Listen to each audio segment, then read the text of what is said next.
G'day, Alice here from the Squiz Today podcast. While Squiz Kids gives you your dose of kid-friendly news, we've also got news for big people over on the Squiz Today podcast. In 10 minutes, you'll be across the morning headlines along with some fun stuff too. So, big people listening, check it out by searching for the Squiz Today in your podcasting app. Squiz Kids acknowledges the traditional owners of the lands on which we podcast, the Turrbal and Kombumerri people. Squiz Kids! It's your daily news fix. Fun, free, fresh. Hello and welcome to Squiz Kids Today, your fresh take on what's happening in the world around you. I'm Christy Kijarina. It's Wednesday, October 2. In Squiz Kids Today, tension grows in the Middle East. Mount Everest gets a growth spurt. The Haka record comes home and Pokemon could make you rich. That's what's making news kid style. The Lowdown. Imagine two next-door neighbours who've been arguing for a really long time. This is a bit like the situation between two countries in the Middle East at the moment. One neighbour is Israel and the other is Hezbollah, a group right across the border in Lebanon. Their disagreements go back to the 1980s and they've had some really big fights, like a major one in 2006. But lately, their arguing has gotten even worse. Recently, Israel and Hezbollah started sending rockets back and forth, making it dangerous for people living near the border. Many families have even had to leave their homes to stay safe. But now, Israel has taken things further by sending some soldiers across the border into Lebanon. Now, they're trying to stop Hezbollah from launching more rockets by knocking out their bases and their weapons. And other countries are trying to step in and help these neighbours to calm down. But right now, it's still a very tense situation. Israel and Hezbollah both say that they don't want a bigger war, but the fighting hasn't stopped yet. Hopefully they can find a way to stop the arguing and to keep people safe.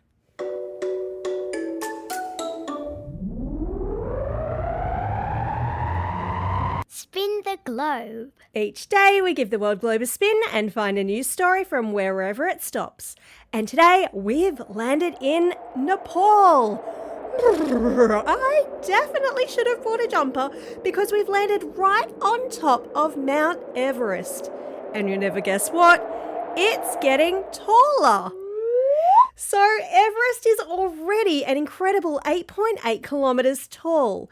It's the highest mountain on Earth above sea level, and it's still growing. Right now, it's getting taller by around 2 millimetres every year. And 2 millimetres might not seem like much, but it's actually twice as fast as the scientists expected. So why is it still growing? Well, a recent study suggests that when two rivers at the base of the mountain joined forces about 90,000 years ago, they kicked off a series of changes that have been lifting the great mountain ever since. Studying these rivers and the surrounding mountains is like reading a diary of what's been happening for thousands of years. And scientists are excited to keep uncovering secrets about Everest's journey skyward. Biggest, furthest, longest. We go now from the top of the world to the land of the long white cloud, Aotearoa, New Zealand, where the Kiwis have reclaimed a record that, let's be honest, should have been theirs all along. You might be surprised to hear that until recently, the record for the world's largest haka, that powerful Maori dance performed to welcome people or to fire up the warriors before battle, was held by France. Yep, you heard that right. And New Zealanders weren't too thrilled about it. But on Sunday, that changed when 6,531 passionate Kiwis, from kids to elders, gathered at Auckland's Eden Park to perform the Haka Kamite. One cultural ambassador of the Haka said it was incredibly important to bring the mana, which means prestige and honour, of this record back to its rightful home in New Zealand. I've popped a link to a video of the event in the episode notes, and trust me, if it doesn't give you goosebumps, I don't know what will.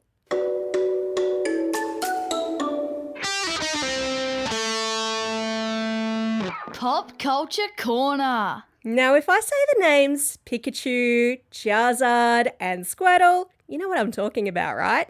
Yep, of course, it's Pokemon. But today's story is not about video games or battles. We're talking about Pokemon cards. These cards have been around for almost 30 years, ever since the game launched in 1996. Whew, that's a long time ago. And since then, Pokemon has sold a whopping, listen to this, 34.1 billion cards around the world. One TikToker whose handle is @Ryans_cardhouse this week showed off an original sheet of some of the first ever Pokemon prints. This sheet never made it into the final print run, making it super rare and sought after by collectors. And here's the jaw-dropping part of the story. Some of the rarest Pokemon cards are worth an absolute fortune.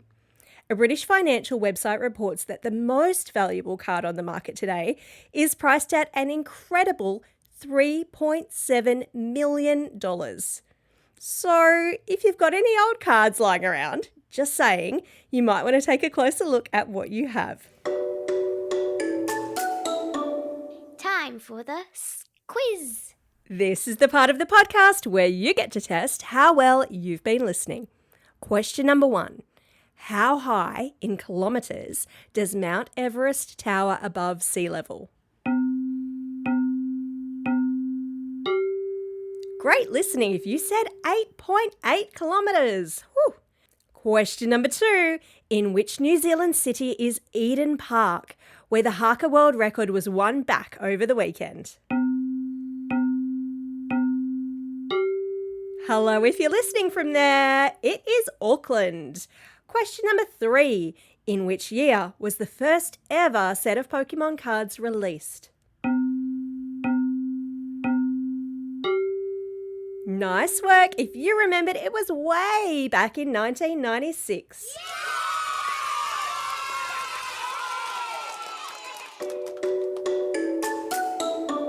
Shout outs. It's Wednesday, October 2, Random Acts of Poetry Day. So why not write a rhyme, short and sweet, and spread some joy to those you meet? It's also a special day for some Squiz kids celebrating a birthday today. And we've also got the belated birthday shout-outs that happened while we were on our break. So, because there are so many of you, I think we should crack out the old birthday reggae tune. Hit it! It's a happy birthday today to Thomas from Cannon Hill, Sahir from Castle Hill, Martha from Yass, Naomi from Mount Gravatt, and Thomas from Albany Creek. And those belated birthday shout-outs go to Floyd from Cairns, Ben from Broken Hill, Marlo from Dundas Valley, Noah from Albany Creek, Ella from Medowie, Lola from Tarragindi, Leo from Sydney, Henry from Camp Hill, Jude from Bonnen, Shreya from Canning Vale, and Delia listening all the way over there in San Diego in the USA. If you celebrated a birthday during our recent podcast break and got in early enough, check out the bumper quiz for that week in which your birthday fell. And classroom shout-outs will be back next week. Don't forget, if you've got a birthday coming up and you want a shout-out, or if you're after a classroom shout-out, drop us a line at squizkids@thesquiz.com.au or fill out the form on our new website. Well, that's all we have time for. Thanks for listening to Squiz Kids today. We'll be back again tomorrow. In the meantime, get out there and have a most excellent day. Over and out.